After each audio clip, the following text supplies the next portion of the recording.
iki ceritane pacare. Lah iki lho tanggaku sing duwe utang isih 15.000 kae. Aja buka wadi.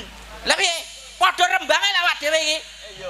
Tak golek ning omahmu renek pantes ae, Pak. Ning kene. Penek dhewe bojone kakange iki. Duduk, iki ceritane. Lah kok malah ning kene iki lho. Kok ning poluane akeh lho. Piye? Nyapa? Iku ceritane iki mudeng tenan. Lah sabone ning kene. Lah piye? Kowe iki mudeng tenan apa ora cerita iki? Ceritane awakmu wis rapi to. Rapi. Lah kok malah seneng karo iki IP-mu dhewe iki bojone Heri to. Iki wis lakon ya kok mbok sebut jeneng kabeh. Lah iki lho mau ambung-ambungan aku ora ngerti dhewe. Tak kandakno we. Tak kandakno bocah. Tak kandakno kangamu we. Malah ketahe kangamu yo ning mburi mau. Dem, Ngapa? Iki katresnan. iki ki pacare. Lah malah gawe ontran-ontrane